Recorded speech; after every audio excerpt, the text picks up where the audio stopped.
Hello everybody, welcome back to another episode of Finance Agents Live. This is episode number 39, and today we are lucky enough to have Ed with us. Thank you very much for visiting. Ed, how are you doing today? I'm doing great. Thanks for having me. It's a pleasure to be here. Our pleasure. All right, so Ed runs our unsecured finance division. He also helps us with personal loans. Now, those programs are similar, but they're different enough that we decided let's break those into two shows. So if you like what you're hearing about today, you should also come back next week and hear about the personal loans because they're similar and different, and they're both very exciting programs, something we've done a lot of. Although the unsecured finance that we're going to talk about today, we've been doing this forever. This is literally the first funding product I offered when I first got into the business about 10 years ago. So now if you're new to the show, you haven't been here before, join the conversation, subscribe to us on YouTube or whatever the heck you might do on Facebook, I don't even know.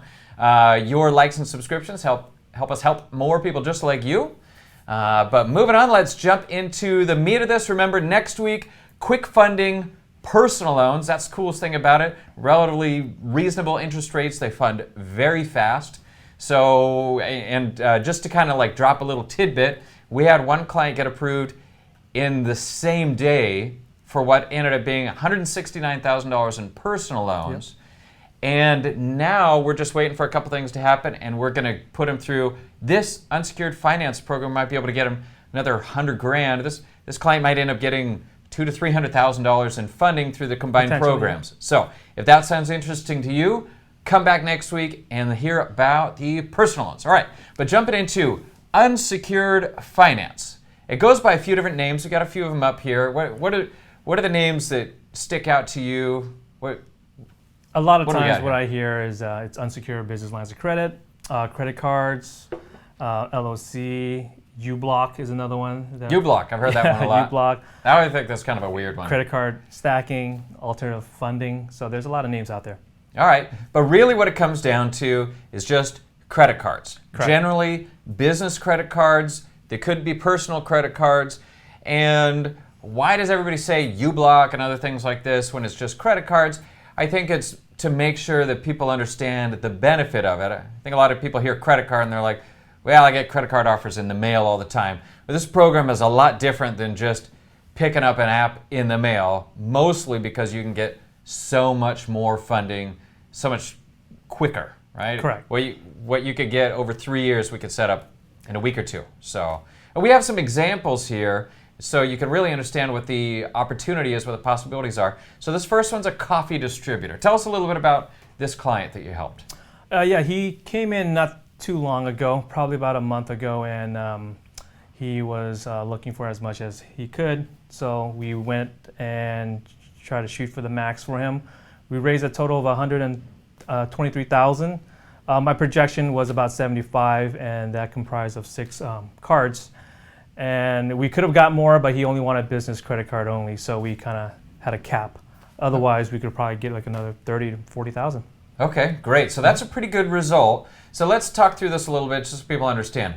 There's a projection listed there. The projection, what is the projection? How does somebody get a projection?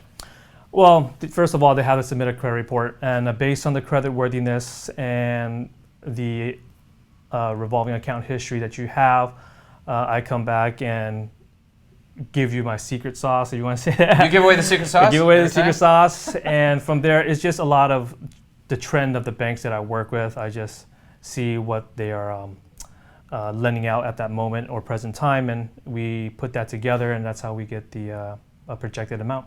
Okay, so literally thousands and thousands, I don't suppose you have any idea how many credit reports you've reviewed over the years.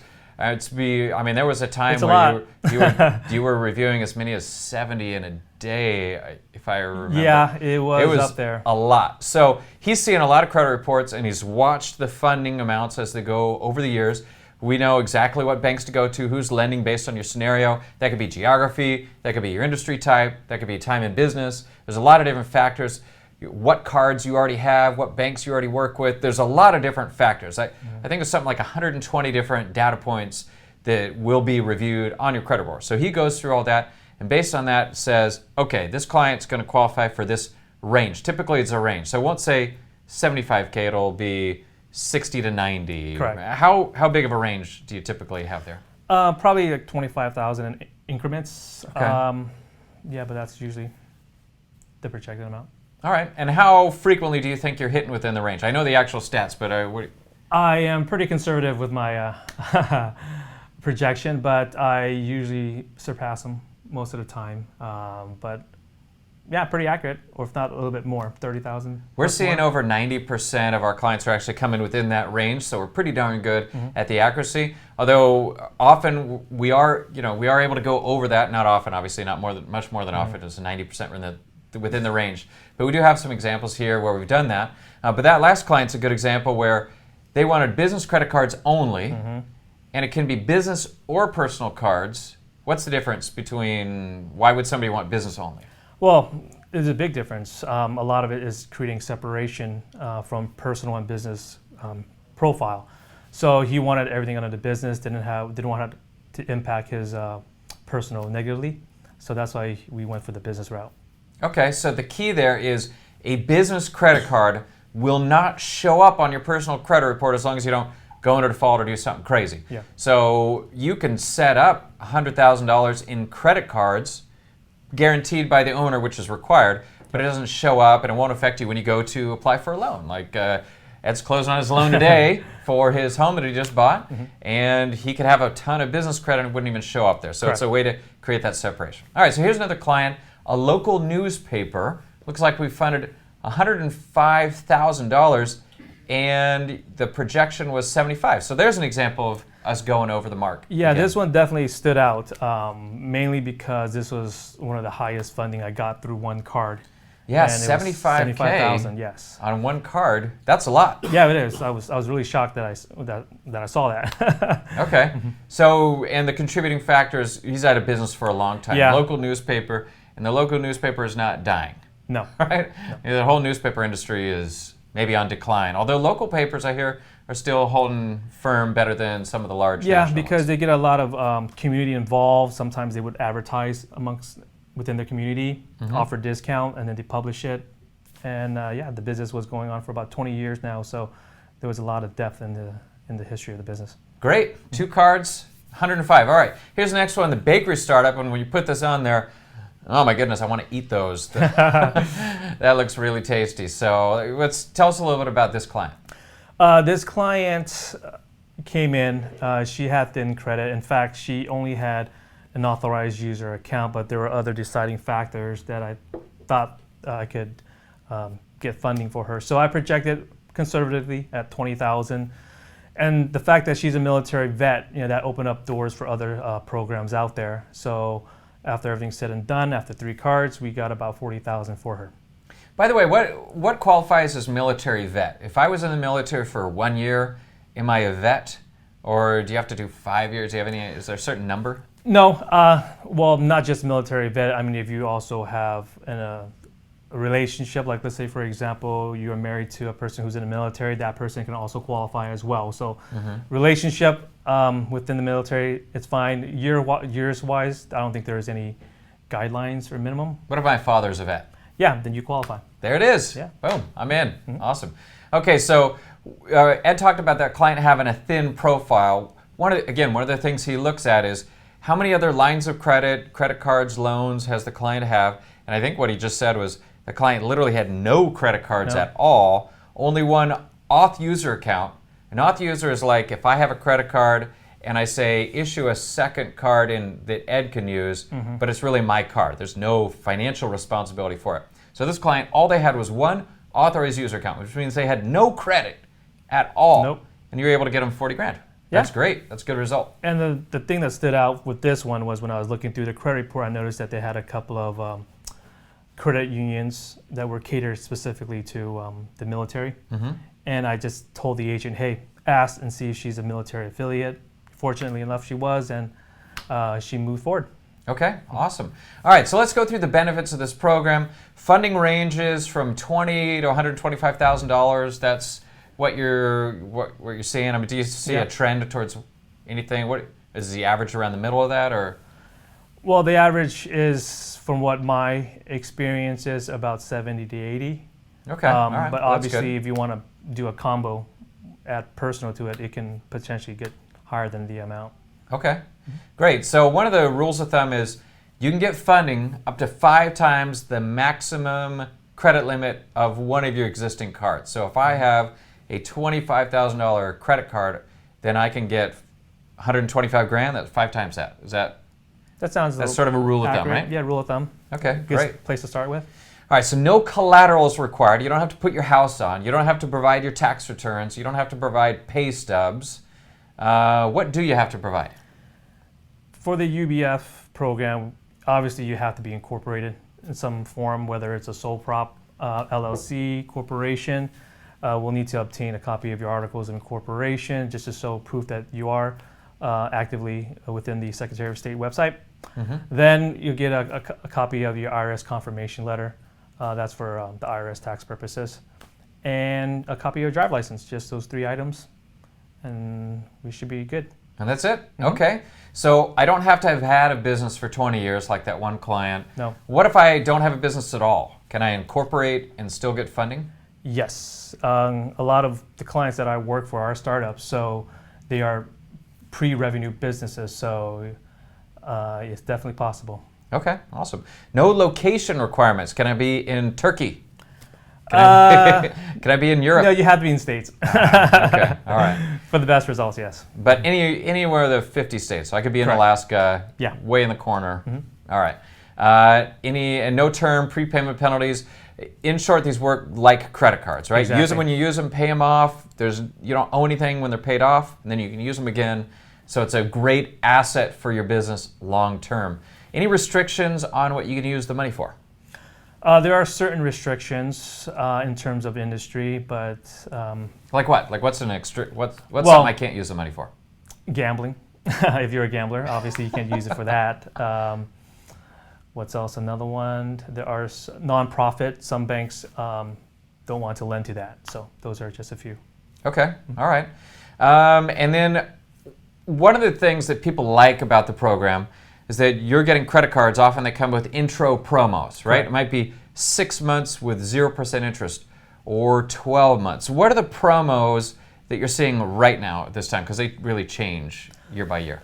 Well, for the business side, it's usually from 0% for 6 months up to about 15 months, depending on the cards. Up to 15 months? Yeah, up to 15 months. That's a long time. And the promos are usually for cash or travels perks. Okay. So that's the business cards. Is it different on the personal ones? Personal, I see more of both. Business, sometimes it's usually just for purchasing, whereas personal, you can use it for either balance transfer or purchasing. And the duration Meaning of you the get card. a promo for purchases for business, and for personal, you get a promo for purchases and balance transfers. Correct. Okay, all right. Another one of the benefits of the program is establish relationships with multiple banks. I know it sounds weird. A lot of people say, I don't want 5 credit cards. I want one line of credit for 100 grand. But what you don't know is I've had lines of credit where the bank decided, you know what, let's just terminate this line for whatever their reason. Maybe it's something with the bank, with their credit balances, and they decide to terminate a bunch of lines of credit. If you have one line of credit for 100 grand, the bank kills it, you're done. Yeah. It's gone. But if you have 5 credit cards, you're not going to get all 5 shut down. They might shut one down. You only lost 20% of your funding instead of 100%. So that's a real benefit. Helps build your business credit. And fast. How long is it? Let's talk about how long it takes right now. If I submit somebody this morning, when are they going to see what? If you submit someone this morning, we'll go through their welcome call, hopefully within 24 hours. After that, begin funding. We can probably get results that same day. Same day? Yeah, depending on the banks. If it's a clean-cut file, we might get instant approvals. Otherwise, we may have to wait a little bit. But approval probably takes anywhere from 4 to 5 business days after the initial welcome call, and then usually 7 to 10 days after that to receive the cards. All right, so I should expect to get a first card within a couple weeks? Yeah, probably. Is that We right? started today. You probably get it next Friday. Next Friday. All right, cool, awesome. So if you need money next Friday, sign up today. All right, moving on. We got a heck of a lot of benefits. Let's keep moving. All right, let's talk about the current market. All right, so you've been doing this 7 years? 7 years, yes. Okay, long time. Long time. So what are some of the trends you've seen over the last couple years, and what do you think is going to happen over the next year going forward? Well, just based on what I've been noticing with the banks that I work with is that lending is still going to be there. I feel that the credit card industry is strong. Relationship with banks is a big factor. That's what I've noticed a lot. So when I look at the credit report, I look at the relationship you have that may open more doors to get more funding through them. So that's one of the key components. Well, let's say I gave you the same client either today or a year ago. Okay. In general, is that client going to get more funding or less funding? Are they going to get bigger? Each card going to be, or there's the same amount of banks? Are you noticing a change in interest rate? Anything like that? Interest rates, no. Promotions, they have been the same. They've been the same? Yeah, Okay. I had no changes in that from the banks that I been working with.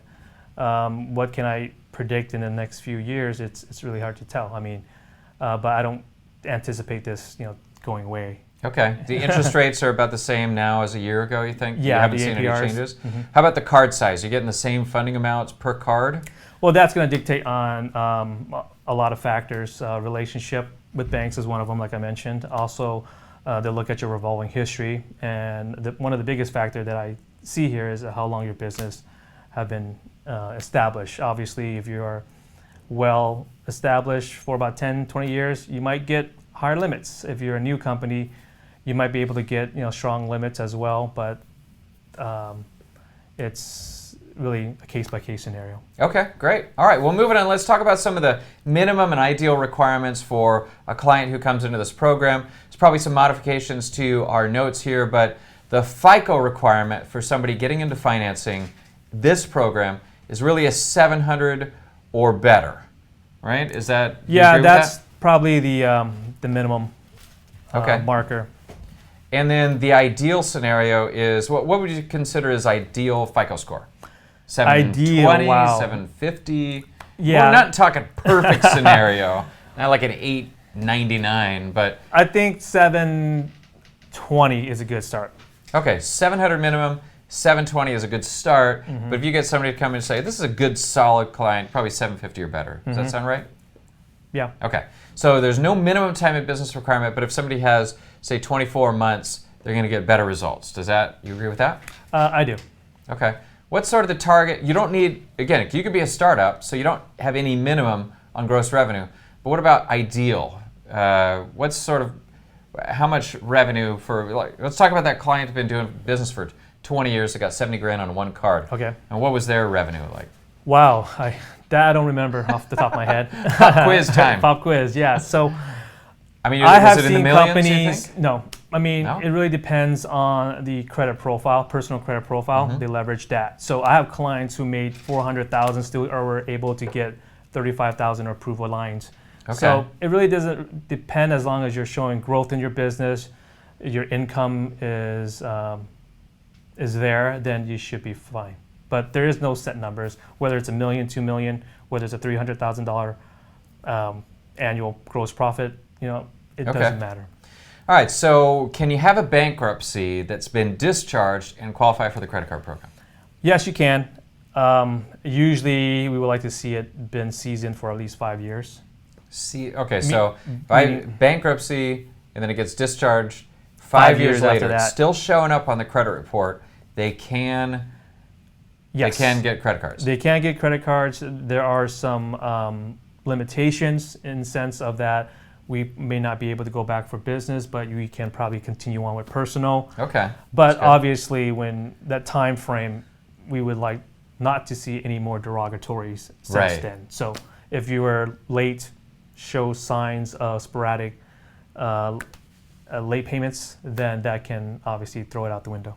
All right, let's say somebody just went through the process of buying a house. Okay. And they shopped around for the best loan, and they got 10 different loan inquiries, and that just happened a month ago. Is that going to kill somebody from getting into this program? Do they need to wait a certain amount of time, or will the bank understand, oh, they were getting a home loan? Yeah, I think you have a 30-day grace period to shop around for your mortgage without really adversely affecting your credit score. So They will take that into consideration. Also, if you're looking for an auto loan, they realize that too. So those are the two factors that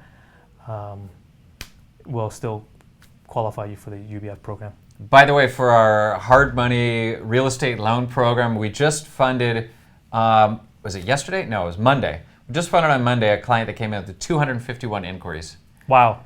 Have you ever seen somebody with 250? That's the most I've ever seen. I thought maybe you might have seen somebody with more. That is a lot. Wow. 251. That's a shopper, man. Yeah. That's a window shopper. He was probably just shopping in his sleep. Just for fun, man. Ding, ding, ding. All right, cool. So documents. So what do you need if somebody's over there thinking, whoa, I want to get some unsecured finance. Unsecured, by the way, meaning it's not collateralized. Mm-hmm. There is a personal guarantee, but it's just not collateralized with your house. Or there's no UCC on your business. But if somebody wants to get this financing, what do they need to qualify? Or what do they need to submit? The first step is get a credit report, usually within 30 days. That's a good start. And then just from there, we go ahead and dissect the profile. And if it qualifies, then a projection gets sent out. All right. Where do they get a credit report from? Well, there's a lot of places, but checkmycreditreport.com is one of them. Check My Reports. Check My Reports, sorry. Checkmyreports.com is our link that we switch around to wherever we think is the best place for you to go at the moment. So a year from now it might be somewhere different. We'll just redirect it at that time. Right now it takes you to annualcreditreport.com, which is the government-provided source where all the big reporting agencies have to give you at least one report. That's right. Per year for free. So we like people to go there because it's free. But what are some of the other places people go to? Creditchecktotal.com, creditkarma.com. Wow, there's what else is there? There's a couple, right? Yeah, there's like there's two a or lot. three? There's more than maybe four? There's a lot of. As long as it's within 30 days, then I can look at it. Is True Credit still one of them? True Credit, You know what? They don't even call it True Credit anymore. It's called TransUnion. If you go to True Credit, it redirects to TransUnion. Oh, I see. Okay. But man, there's free credit reports, free credit scores, free check credit. There's like so many out there. It's ridiculous. Are there any that you cannot accept? All I needed to see is just the information. I wouldn't say I can accept all of them. Does it matter if it's Equifax or TransUnion? No, I can look at all of them. Either bureaus, all bureaus are fine, any bureaus. Okay, great. All right, so get a credit report in, and within 24 hours, we'll tell you qualify for $1 million? Sure. No, generally 50 to... I've got a question. Yeah. So do I need to buy my credit score and send it to you? There are sites out there that will allow you to have a 7-day free trial, and then after that you can cancel it. There are websites that are for free, like Tim mentioned, the annual. Credit Karma, for example. Credit Karma, no, you don't need to pay for that. So I think what he's really asking is there's sites where you can pull your report, okay. But if you want to get your score, you got to pay for it. We don't need the score. No. We need the report. And so some people just send in their scores. Sorry, that doesn't work. You need the report, not the scores. Exactly. Okay. All right, let's talk about some of the industries this is good or bad for. And, so are there any industries where you say, get out of here, we can't help you? Well, there are a few. Like I mentioned, the gambling industry. Sometimes there are some limitation to funding when you're in the cannabis industry. Also, nonprofit is another one that I usually see. Those are just the ones top of my head. I'm pretty sure there might be a few more, but I haven't really encountered those yet, I guess. Right. Now, if you think you're on the border of one of these industries, like, for example, real estate is sort of a touchy one. If they think that you're using the money to buy a house, they don't want to give it to you. But if you're a property management company or using it to do improvements on a house, then it's fine. Yeah. And one of the things you can do is really be careful about the naming of your business. And since a lot of people are startups when they come in, we have some general advice about naming of your business in order to make sure you're not accidentally qualified as a gambling company. And a perfect example is we had a client come in recently where, I won't say the exact name, but the name made it sound like they were going to use the money to buy cryptocurrency, Bitcoin. And that is not something the bank wants to give you money for. When really they were doing consulting for people in the electronic exchange industry. Frankly, I don't understand exactly what it is, but it wasn't using it for funding cryptocurrency. So here are some naming conventions you can follow in order to make sure you don't accidentally get lumped in with the porn site or whatever you're not. All right. First of all, don't name your industry in the company name. Just leave it out. You don't need to put the industry name in there. Don't name yourself. So my name is Tim McCormick. Don't make it McCormick Industries. That's now it'd be good because what if you want to sell the business 3 years from now? You can't really sell your own name. And avoid the unintentional industry references. Some of the ones we just named are listed on the next page. We've got real estate, gambling, drugs. Don't be 420 Incorporated or whatever. That's not going to help. International, you can ship things international, but don't say whatever. I won't make stuff up. But nonprofit is also something the banks don't really like because they want to see a business that's generating revenue. And so we have this naming convention that we recommend. Go pick a color, a pet, or a type of pet, stick them together, boom. All right, so color, blue. Type of pet, bulldog. You could be Blue Bulldog Incorporated. There. You could be anything. No one's ever going to accidentally think you are something you are not. By doing that, you can avoid any problems with any of those industries that we just mentioned. Okay, so, and here's an example, workaround. If you're in the real estate industry, maybe part of your business is buying properties, and the other part of the business is managing those properties. We can structure you and get financing on your property management side. As long as you have a name that isn't Mike's Flipping Houses Incorporated, then you're fine. You can be Blue Bulldog Inc. and you do anything you want. All right, so let's talk about the funding process a little bit. Of course, it all starts with finding the people that need funding. And so our finance agents that are out there, they do marketing. Generally, you want to market to people with good credit because that is the one thing that you need for this program. You can be new business, old business, you got to have good credit. So there's four ways to get a lead in the system. You can manually enter it inside the portal. You can send out the marketing links to somebody who's interested. You can send in an email via one of the email addresses. If it's a lead at 24-hour approvals, or if you have the credit report, send it to UBF at 24hourapprovals.com. Or last, just call up your on-site rep and they'll help you get it into the system. So those are the ways. Once the lead comes in, it goes to one of our member offices who will talk to your client, make sure it's going to be the right fit or that they don't qualify for some other program that might be better for them, and then the actual funding process starts. So let's talk through funding process. We talked a little bit on the time. How long does it take to get your money? I need my money now. It can be as fast as the second week, and the completion of the program takes about 4 weeks. Okay. What's the difference between as fast as and completion? Well, when we receive approvals, just keep in mind that they don't all come in at once. So, cards will start trickling in. You might get one on Monday. A couple of days later, you might get two more. So I would anticipate by the fourth week, you should have all the cards in your hands. Okay. So general rule, I tell my clients, first week is when we submit all the applications. Second week is when we should have an idea how much we're raising for you, your approval amounts. And then third to fourth week is access to the cards. All right, what are some of the things that people can do which can help make it faster, or do they have any way to impact the speed of the process? What I've noticed is if you have a relationship with a bank, sometimes they will send it expedited for you. Okay. Or you can call in and pay a courier fee to have it be sent to you sooner. What's the courier fee? How much is that? Usually anywhere from about $15 to $20. Okay, so for say $20, you could get the card in a couple days? Yeah, well, not all banks will offer this, but there are a few will. Okay, that's great. All right, so let's say your credit came in, we gave you an offer, you like it, you sign up, docs come in Monday morning, first thing. It's going to come to somebody in your department. They're going to review the contract terms, program, and then what happens? After everything is reviewed, then we send out a welcome email just to introduce ourselves and set up a welcome call. Once that takes place, we go over a 20-minute call just to confirm data, make sure that everyone's all on the same page. Once that is done and they're excited to move forward, then we create a bank list for them, have them take a look at it, and then from that point on, we'll get the application out. Great. What are some of the things you go over on that underwriting, that welcome call, in order to make sure somebody fully understands what's happening? Well, a lot of it is just reiterating what the agent said, and there might be some repetitive nature to the call, but there are some legal aspects that I have to cover. I talk about the timeline that we just mentioned. We talk about the do's and don'ts of the program, i.e., don't go shopping with your credit while you're in a program because that can have an adverse effect on your score. We talk about the uses of funds. Also, we go over the consulting agreement, and just to weed out any miscommunication and give them the opportunity to ask me any follow-up questions. Sometimes people do have selective hearing, so we want to make sure that everything is addressed during this welcome call.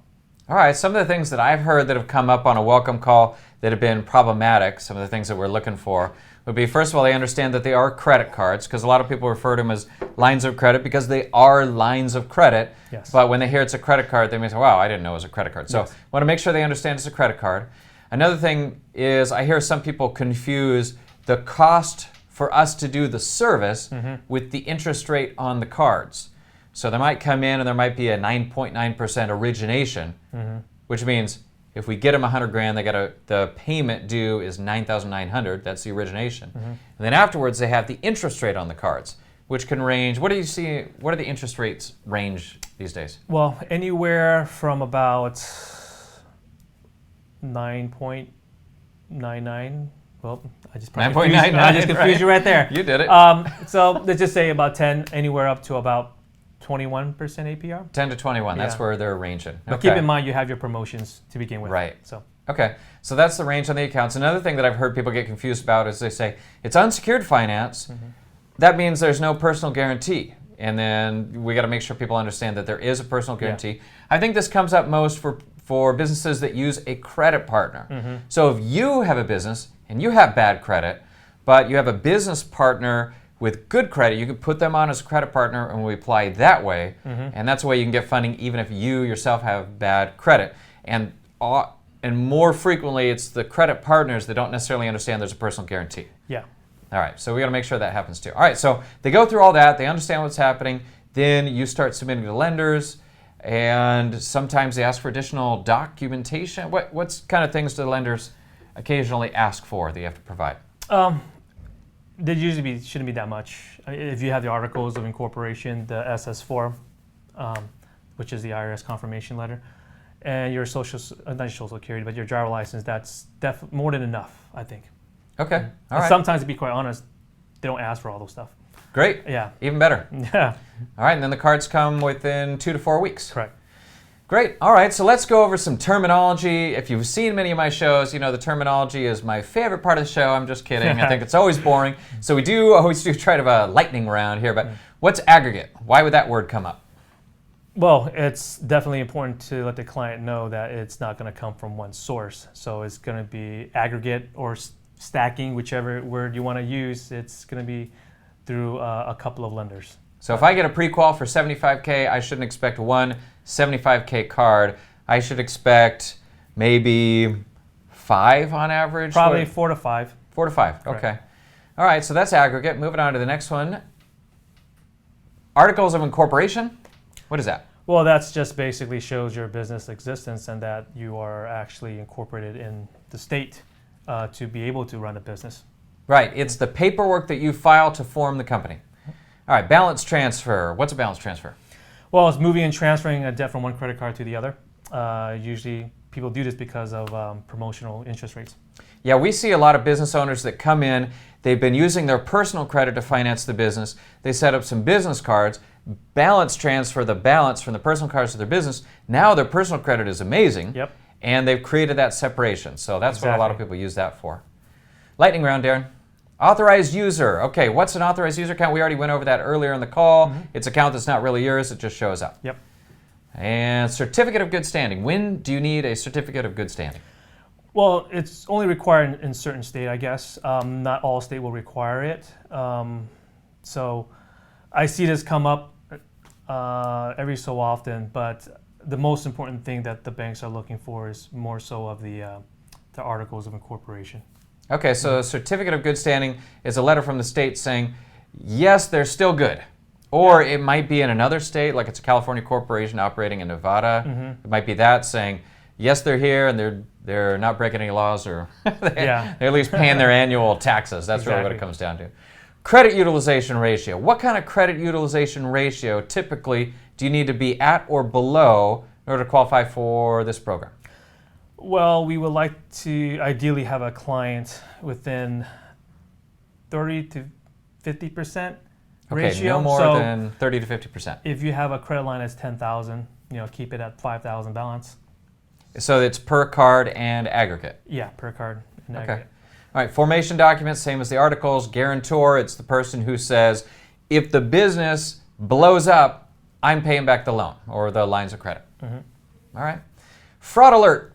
What's the impact of a fraud alert? Why do people have them? Why do we care if they're on there?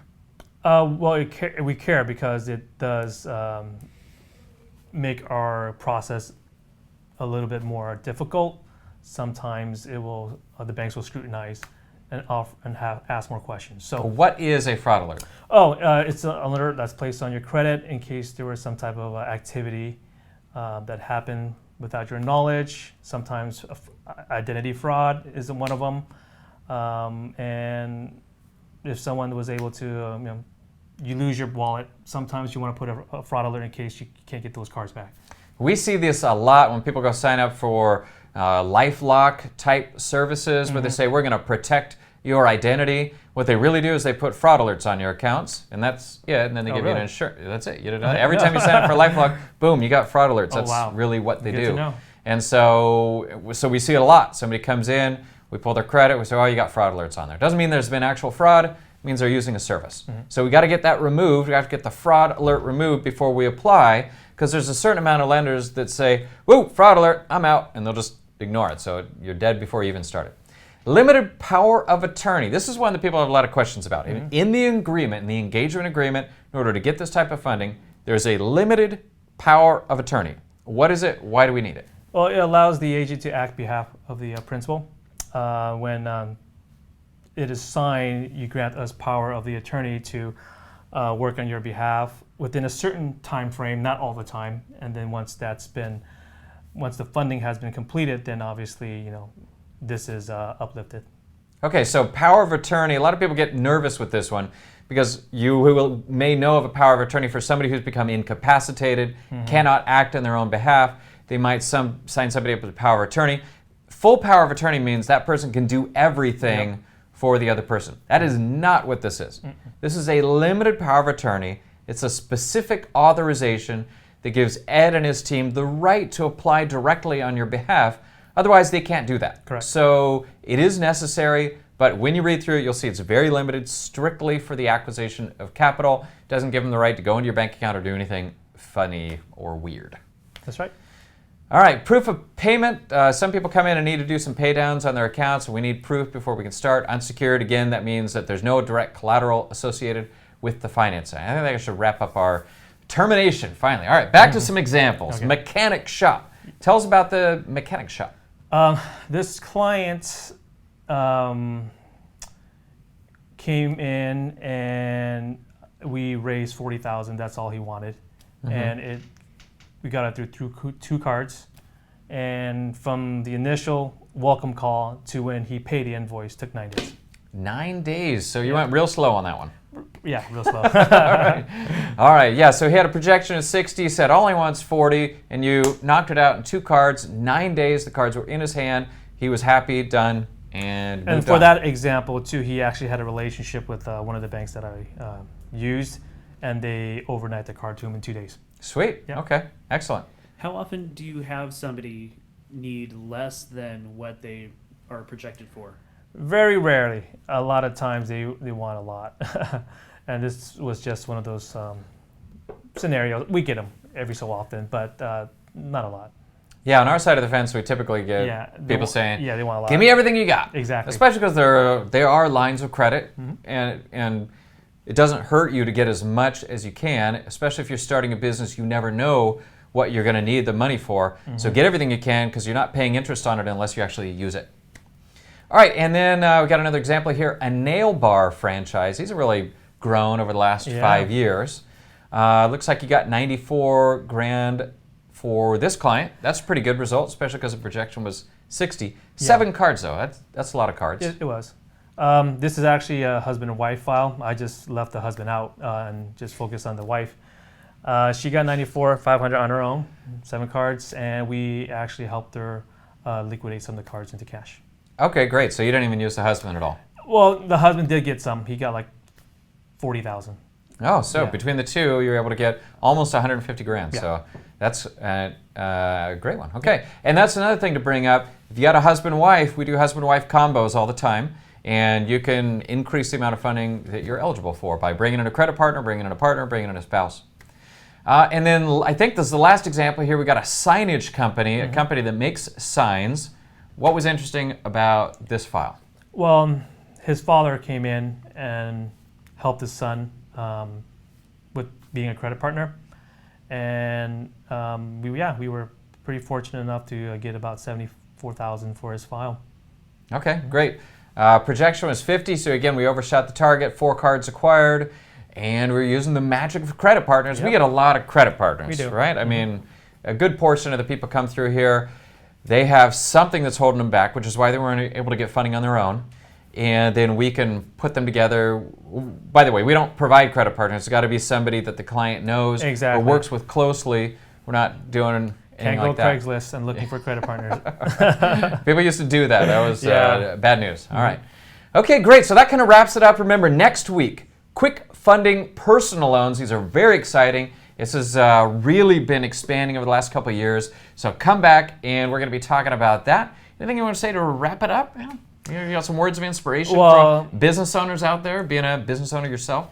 Well, the one thing that always stands out is just remember why you started your business, and that will kind of help keep you throughout the whole day while you're running a business, because it's not easy. You have your ups and downs, but just remember, keep in mind and remember why you started. Why did you start? First, to help clients who can't, help get business fundings, help entrepreneurs, and secondly, is just for the family. Cool. Yeah. Awesome. All right, everybody, thanks for coming on. Ed, thank you very much for coming on the show. We appreciate it. We will see you next week. Don't forget to subscribe. Darn it, subscribe to the show. Love to see your subscriptions. I'm trying to get to 1,000 subscribers, and it's been taking a lot longer than I thought. We're at the 860 something, so help put us over the line. Subscribe to the show. Come back next week, and we look forward to doing a lot more deals together.